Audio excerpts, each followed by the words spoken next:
Hold sodden, save the continent. Destiny is nigh. Stay tuned as we discuss the finale of The Witcher Season 1, starting now. I'm Maria Menounos, and you're tuned in to AfterBuzz TV, the ESPN of TV talk. Now, let the buzz begin. Hey everybody, we're here for the final episode of The Witcher Season 1. I am sad. I'm sure you're all sad with us. So, as we cry out our tears, join us as we discuss the finale much more. But joining me today, we have Ben, the Witcher, and Olivia, the sorceress. Oh, why? Why? I know. I cannot believe that we're going to have to wait for season 2, but we'll talk about that more in news. Speaking of news, be sure to stick around until the end because we do have some news, and we're going to do a toss a coin to your production spotlight. We're doing acting today, and we've got me and Ben as the actors representing. Olivia, are you an actress as well? No, I just, I'm here. Yeah, she's here. So we're in LA, we're all actors. Yeah. So, but me and Ben, and we have an article to talk about too with Henry Cavill. So, stick around for that. We're going to dive right on in because we've got so many things to talk about. First, Olivia, let's open up this question to the chat first. If you want to talk about your overall thoughts of the finale. Yeah, hi guys in the chat. Welcome back. NAP, Ivan Soto, as always. Hey, Mason. Ivan. Love you, man. Grayson. Hi, Steven. Everyone, you guys are kind of the best. And let me know what you guys thought of this episode because I thought it was awesome. The battle scene was kind of the craziest thing I've seen in a long time. So congratulations to The Witcher. You guys, that was amazing. Yeah. And the mages too. Yeah. I mean, they did The a mages, fantastic job. They have like crazy good powers. Yeah. But I have to say, I was expecting a little more at the end, at the very end, the last 1 or 2 minutes. I mean, we see that they're kind of, we have each other now. But I felt like I was expecting more action. What? There was so much action. I mean, but the emotion, at the end it was very emotional. I love that too. But I was like, maybe they ended the first season with a bang, with a huge bang, even at the very last 5 minutes or whatever. So my thing was, when we get to the very end, let's just talk about it now. We've all seen it. With Ciri and Geralt, when they run to each other, I thought that after all of that action with the battle, that this was like a simple way of actually saying, hey, this is what we're going to do to, just kind of wind this down for the season. I agree. So I appreciated that it was like this. I also loved that she ran up to him and hugged him. Yes.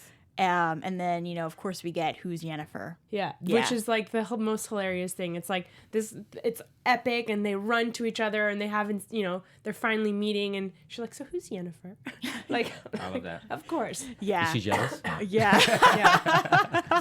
Well, I guess we'll find out in season 2. Yeah. No, but all right, so let's rewind this, and we'll talk about this ending scene again at the end. Let's talk about Geralt first, because unlike the rest of the season, we started to get some background story with him. Yes. Some crazy background story. So we see that these zombie creatures come up and bite him. Anyone else would be dead. Geralt survives, but he's going through this moment where he's severely delusional as the farmer who he saved is, taking him back to his farm. Yes.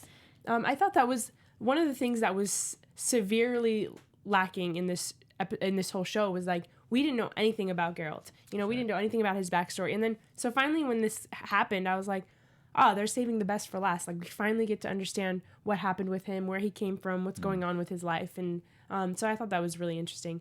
But was his mother, was it a hallucination, or was she actually there? Very good point. I'm still asking myself the same question. Let me know in the chat. Here's my question.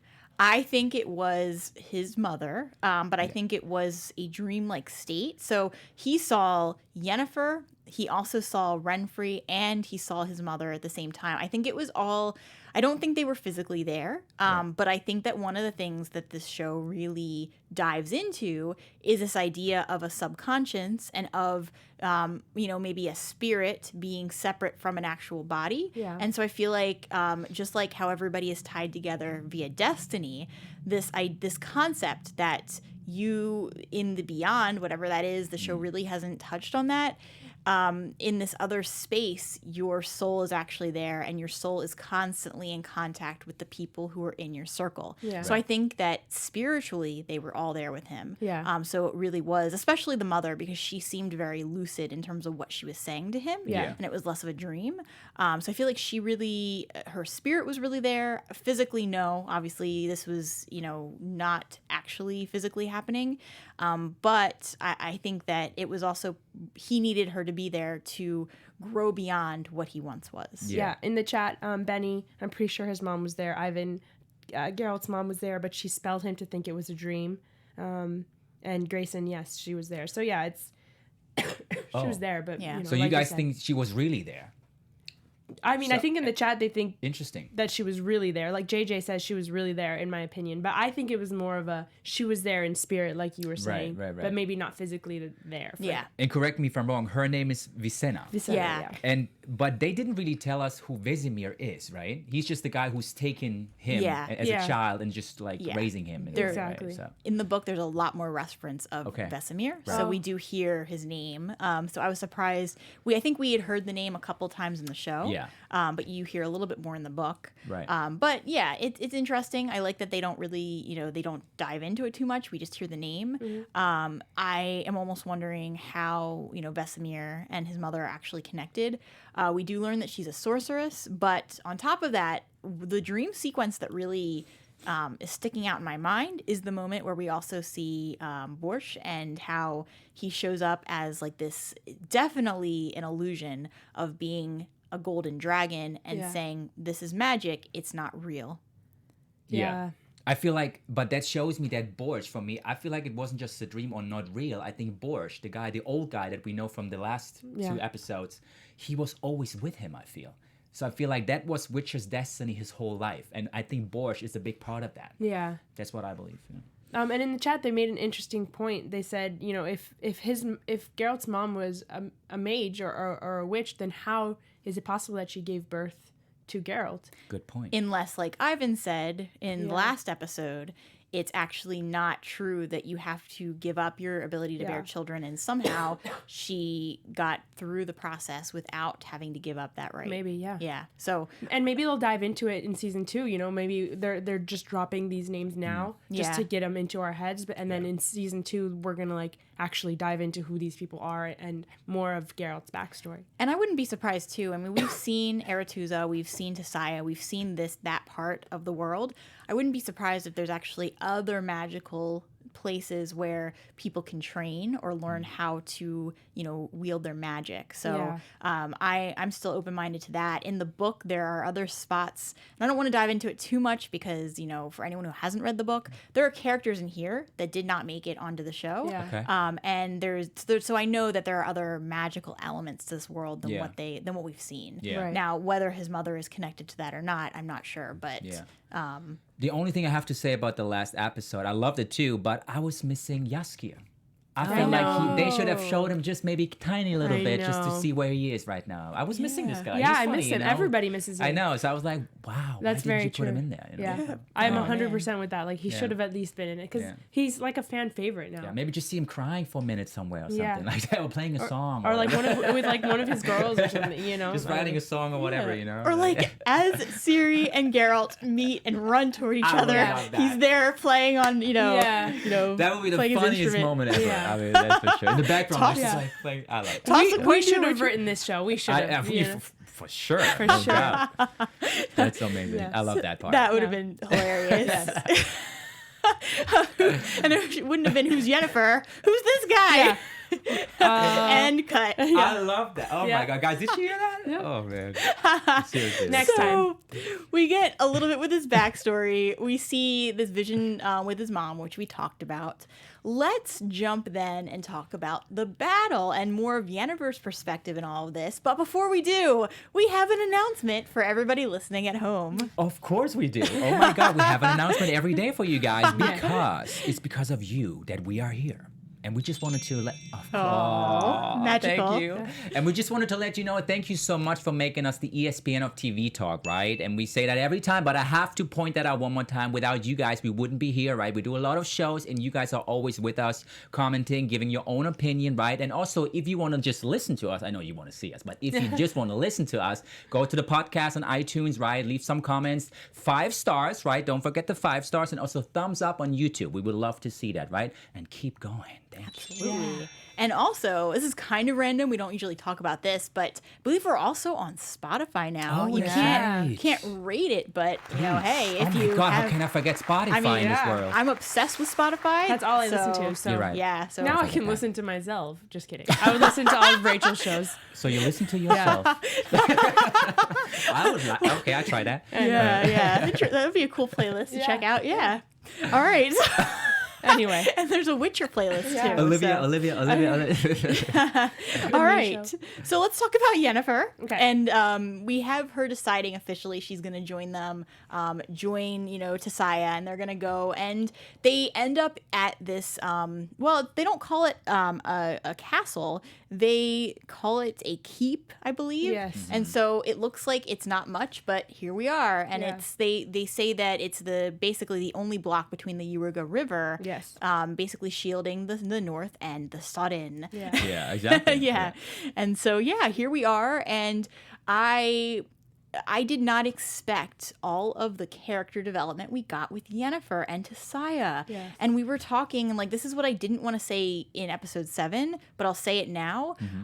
After 8, I do not think, like, I never really thought Yennefer was evil, but after this, I feel like she's definitely 100% one of the good guys. Yeah, 100%. Yeah. So, like, this show was super vague about it for all these episodes, and now they finally show us, like, yes, she is 100% good. She's good in her heart. She is not an evil person, and she, like we said, was just complicated, But she is doing everything she can to save people, which is amazing. Yeah. And also what I realized, I think she's the most powerful magus of all of them. Yes. Because what's Tisaya is saying that at the very beginning, reserve your chaos. Yeah. So she did that on purpose, right? She wants her to go up and just oversee everything because she knew at the end of the day, you have to come up and save us all. Yeah. Yeah. I think she knew that already from the very beginning. And I love how this show calls back to everything, especially in these last 2 episodes. But in 8, when Tisaya says, so first of all, we had a couple of showdowns. We had Kahir, and then we had Vilgefortz. Yes. And then we also had Frigila and Tisaya. And so we see that Frigila basically, she casts a spell, and I actually wrote it down. It was, let me find this in my notes. It was like Demernium or something like that. Dementium, I believe.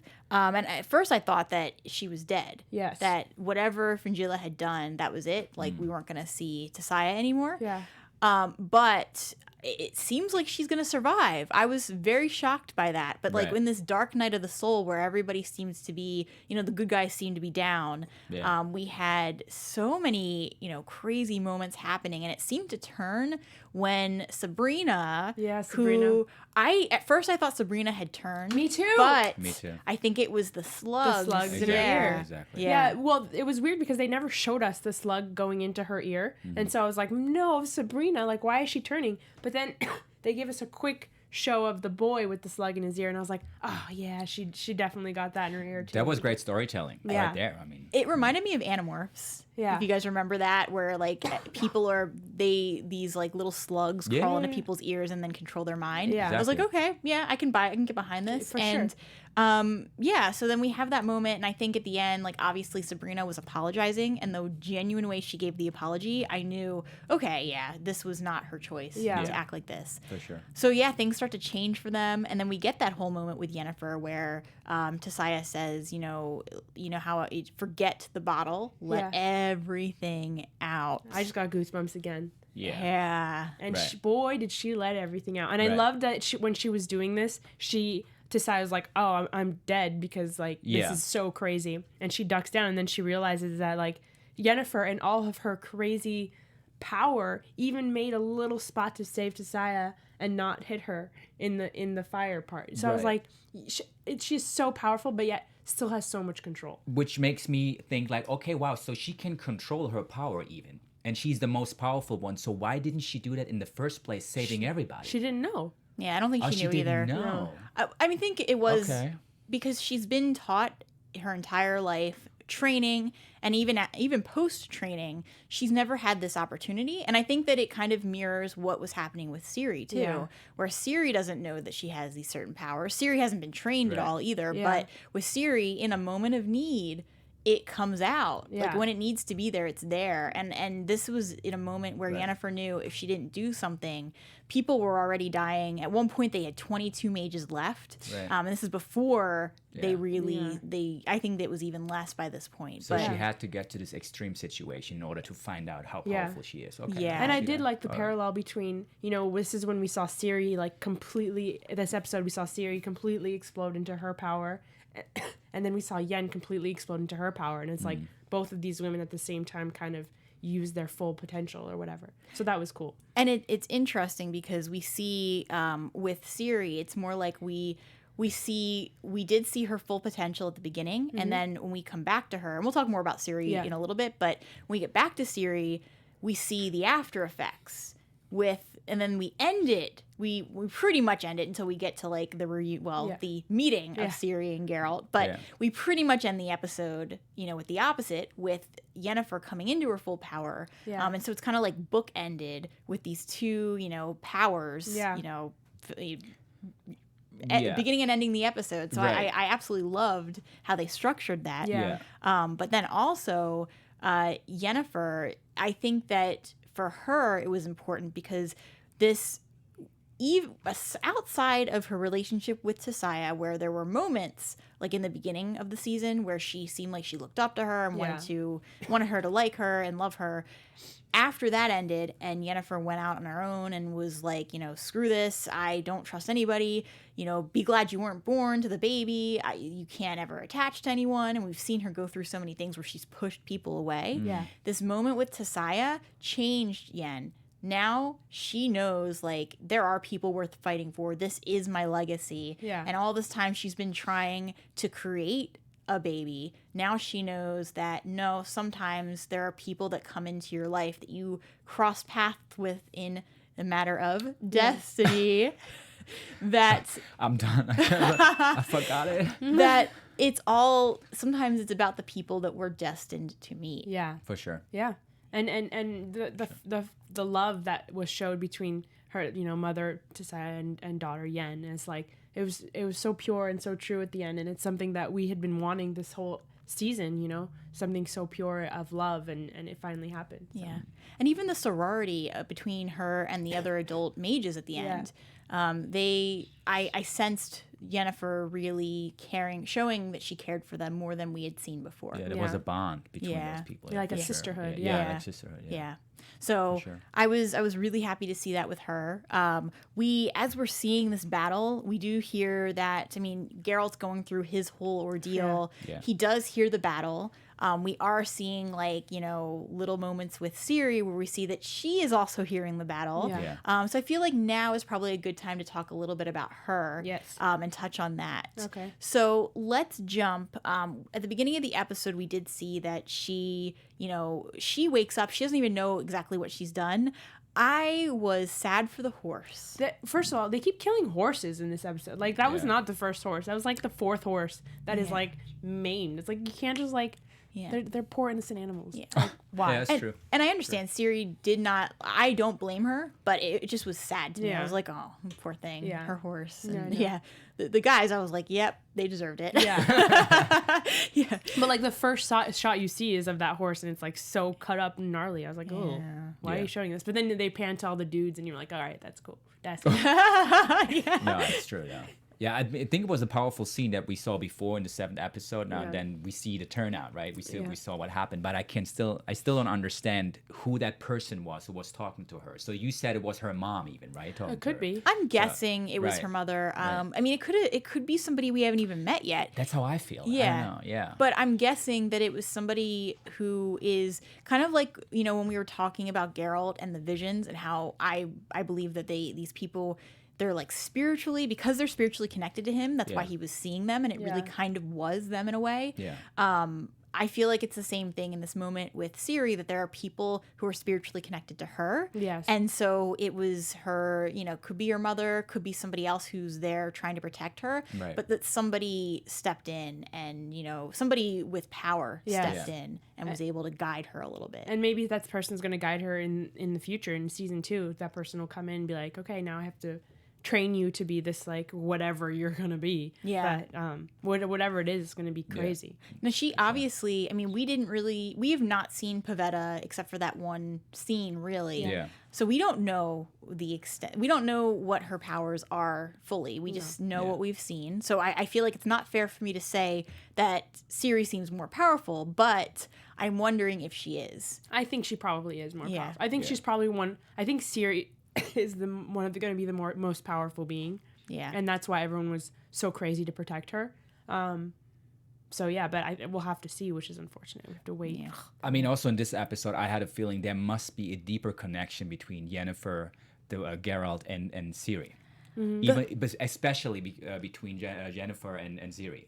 And that's also why she's asking that question, which leads us to that in the second season. That's what I'm predicting right now. So, and that's something that I want to mention too, is that one of the things they really highlighted in this battle is that as everybody was under attack, Yennefer was communicating telepathically more than we've seen ever. Yes. And they were all doing that. Right. And so that kind of, it brings me back to Geralt in that moment where he's, delusional. And it also brings me to the moment with Ciri where she is fighting off these guys. It makes me think that maybe a mage is there assisting her from afar, who's actually still alive. But it's interesting when we get to the end with Yennefer where she's fighting and like it's near the end and we have Geralt calling out for her and Tisaya, and then we know that Ciri has heard it even though she's not calling out too. Yeah. I thought that was one of my favorite moments of the entire season. Yes. Yeah. That's where the connection happened between them. Between all of them, For sure. But I also wanted to ask you guys and also the guys at home, Yennefer, she also says that before the battle starts, it's magic, it's not real to that one woman. And we hear Borge saying the same thing to the young Witcher, right? To young Geralt. Yeah. What do you think is the real meaning of that phrase, of that sentence? There must be something more than just it's not magic, it's not real. What do you think is that? I don't know. Because she says it and he said it independently, separately. Yeah, there would not have pointed that out that directly if there wasn't some exactly. reason. There must be something. I wonder. I mean, obviously, it's really happening from their perspective in the sense that they're having this battle and that we've seen enough magic to know it's real. Yeah. I'm wondering if it's metaphorical for maybe. People who maybe it's metaphorical for this idea of destiny and people not believing in this whole interconnected ability between people.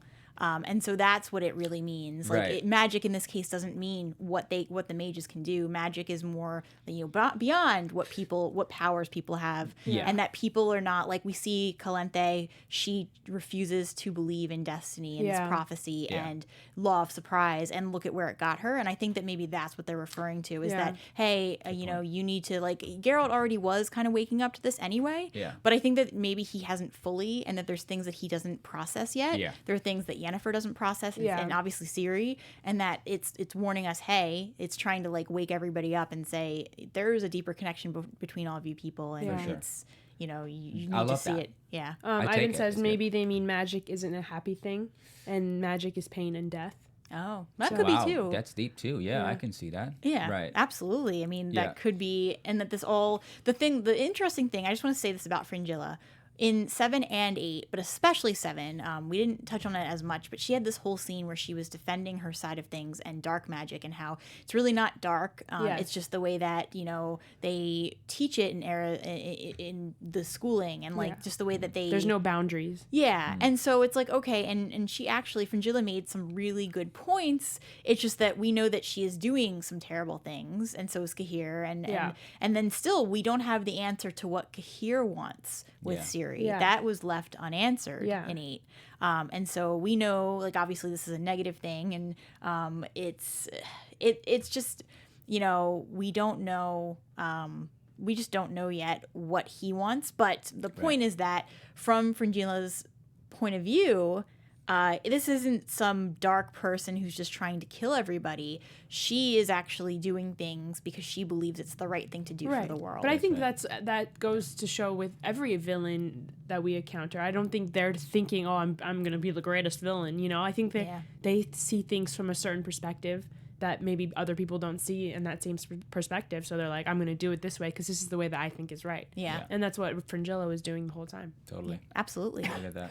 So, okay, let's talk about Ciri a little bit more, and then we'll just kind of wrap up with the finale, and then maybe our last thoughts and any kind of predictions that we have. We usually don't do the prediction segment, but because it's the last episode, that would probably be a good thing to do, and then we'll get to our special segments. Let's do it. Gotcha. Okay, so I did you guys think it was kind of coincidental that, I mean, maybe not, but going off the whole theme of Destiny, that the farmer was the man, the wife's husband. I got a chuckle out of it. I was like, that's funny. They did that on purpose. And I mean, obviously it's coincidental, but I think in this world, it's just meant to be destiny. Yeah. That's the only explanation I have. I feel like, wow, that was a little too easy in a way, right? But then talking about destiny, okay, it's meant to be. Blah.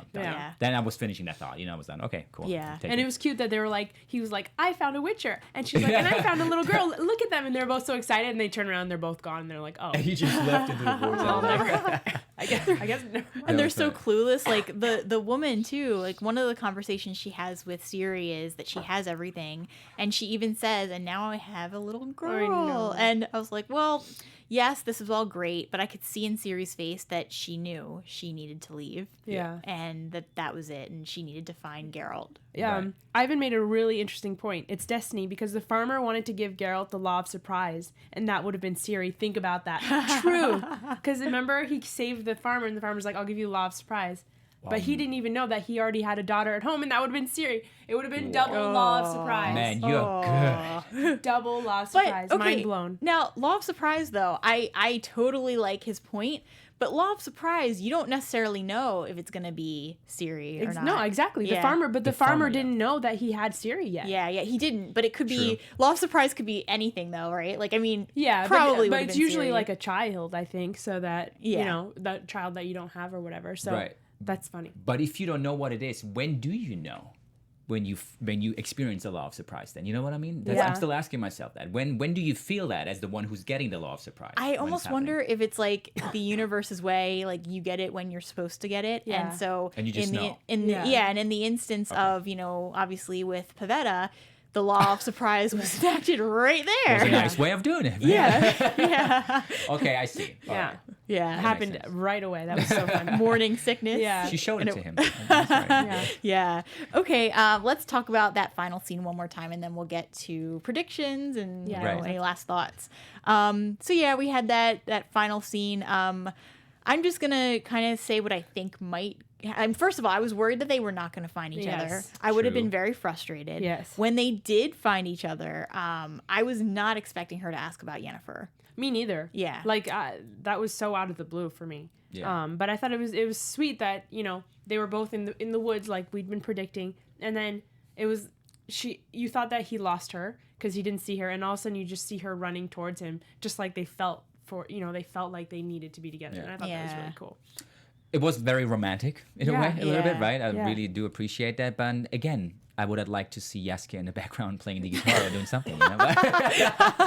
It's just saying, right? So, but seriously, it was a great scene, and I didn't expect her to ask him right away, but I knew that she wanted to find out more now because we see her waking up and she saw all of it, right? Yeah. So, but it was a great start from a storytelling perspective to go into the second season, obviously, because now we all ask, why is she asking that? Well, because he was screaming her name. But now we are hooked already. That's what I'm just saying for the Yeah. second season, and they did that on purpose. What if they become mom and dad, and then they have Ciri, and then they grow up to be a big, powerful magic family? That's what I think. God, it's so beautiful. That's what I think. That's what I'm gonna. So my prediction is exactly that. That it's gonna be. Sorry. No, it's okay. Thank you. Sorry about that. Ben, what do you think? Oh my God, predict there's so much stuff, but Your AfterBuzz TV cool. prediction. I got no pressure. So my first prediction is that Yaska is definitely coming back. right? He's Yes. coming back. He's writing new songs. He's singing for us. I definitely know that for a fact. But I also feel like there has to be something deeper between Yennefer and Ciri. There is something going on. Yeah. I don't know what it is. Maybe they're even related to each other or something. You know, that's just my prediction. That's what I say. Okay, my prediction is Yennefer and Ciri are related to each other. All right. Okay. There you go. Yeah, I mean, mine's gonna be the one I just kind of said Okay. by accident, but that that Ciri is gonna be the daughter that Yennefer never had, Yeah. and has always wanted, and then she's gonna truly love Geralt, and then they're gonna live happily ever after in some little elf town being cute. I don't think they're gonna live happily ever after, but You but maybe good. maybe 5 seasons from now. Oh. But Oh, wow, that's hard. That's harsh.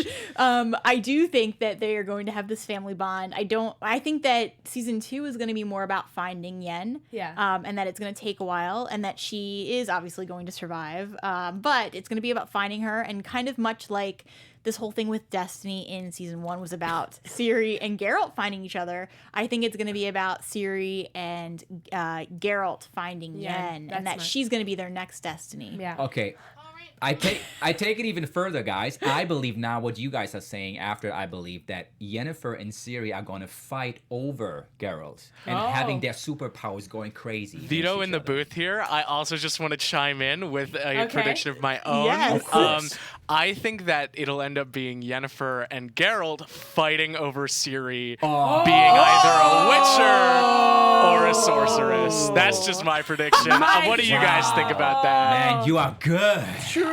I think that Ciri and Yen are gonna bond like really Yeah. quickly. Oh, you do? I Oh, do wow. because Ciri always had her grandmother, but it's just different having a grandmother versus Yeah. having a mother. Right. And I think that we even see with the woman who took her in for a little bit, even though I didn't feel that they were especially connected Yeah. because Right. I think Ciri knew that she needed to leave and go. But I feel like when Yen comes into the picture, Ciri's gonna look up to her and actually, want to be like her. Yeah. And so I think that's where it's gonna go. So I don't know that there's gonna be much of a competition. I think that Ciri is just gonna be like, "Yep, I'm a mage." Yeah. Okay.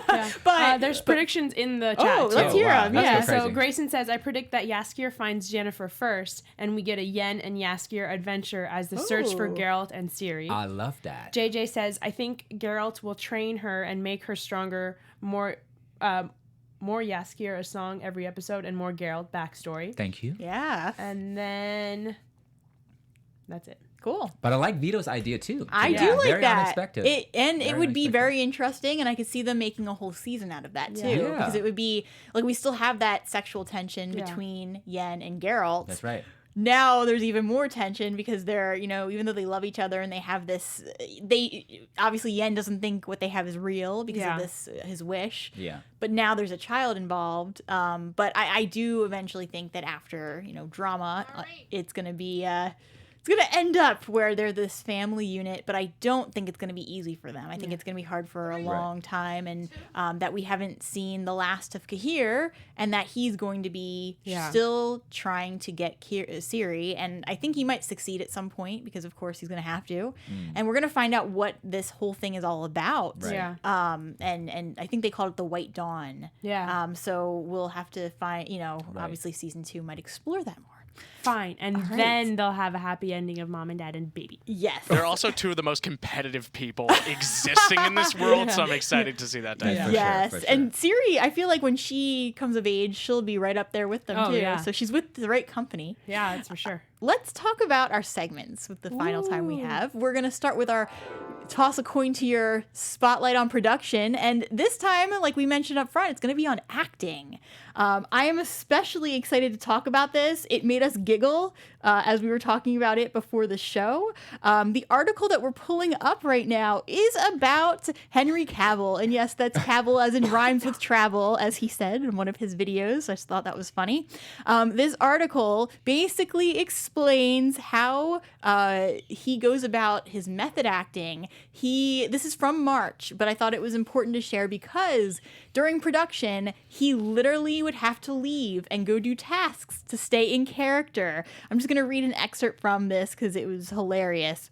Okay, so look, we all appreciate Henry's commitment to the character, explained showrunner Lauren Schmidt-Hisrich, but we can't get through 2 scenes without him suddenly leaving set to mow someone's lawn or help an old lady find her lost pan. We're never going to finish the show at this rate. Adding to Netflix's frustrations, the method acting process has allegedly not improved Cavill's performance, which cast members describe as wooden. Okay, I don't agree with that, but we'll leave that there. However, some have commented that his stilted demeanor and dead-eyed glare are surprisingly true to how Geralt is portrayed in the video games. I do want to mention something real quick. Yeah. Apparently, Henry Cavill played a lot of Witcher 3 in order to play this part. Yes. And on top of that, He loves the I've books, actually too. been playing it a little bit because to get a fix for Witcher. And one of the quests is you actually have to find a woman find her pan. You have to help a woman find a lost pan. So I wonder if he actually did that just kind of on that, or if the article was mentioning For it just sure. for free. Yeah, for sure. Yeah. Now it makes all sense Yeah. to me. No, and that does make sense. And that's kind of what I figured he meant by saying he was going to go mow a lawn or Yeah. grab Right. a pan. This is his quote. "What can I say? Job is a job," explained a fully costumed Cavill when we caught up with him at a local Starbucks where he'd taken part-time work as a barista.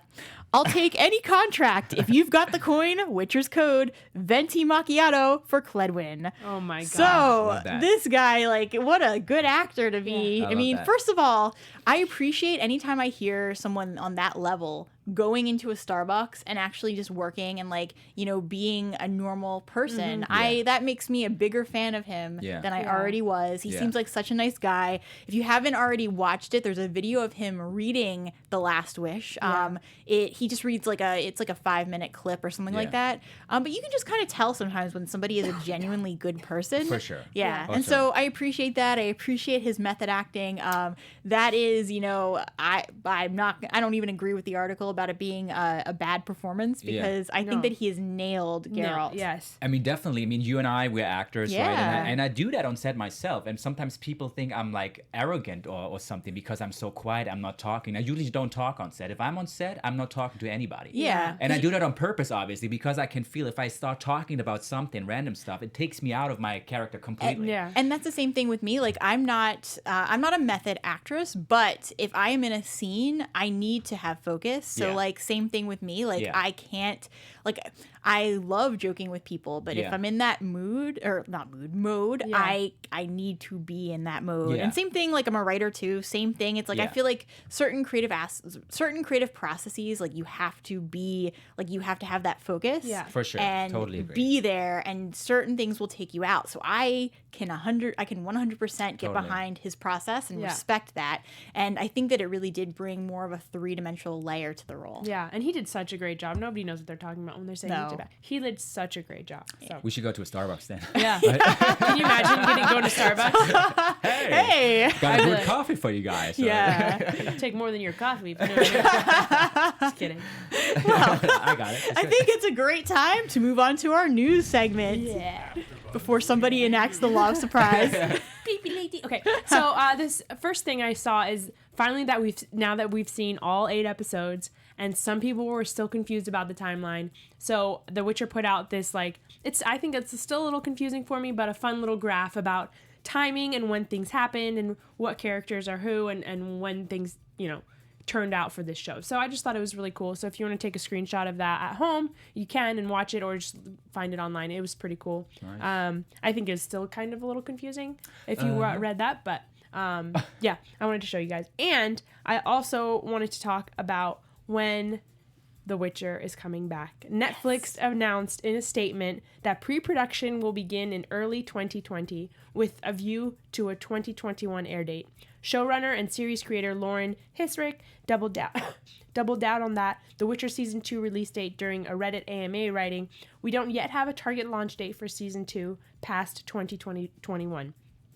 She did, however, offer a word of warning to those expecting it sooner rather than later. "We don't want to rush the product that doesn't benefit anyone," which is very true. I agree. Yeah. Totally agree. Yeah, I'd rather them take longer and Yeah. it be quality than just pushing quantity. it. Yeah. Totally. Yeah. So we're gonna have to wait a little bit for season 2, which makes me very upset. But yeah, it's coming though. It is coming. And it gives us an excuse to rewatch season 1. There you go.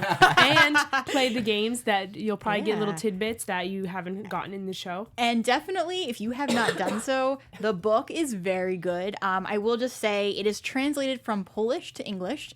Just to give a quick review of this, it didn't pull me out for the most part. There are a couple of moments where you can kind of feel that it was translated, but overall, very, very well written. And if you enjoy the series and you have not read the books yet, you should definitely read this because it is very entertaining, and a lot of similar stories are in the show. Yeah. Nice. All right, so we've come to our end. No. I know, this has been really fun.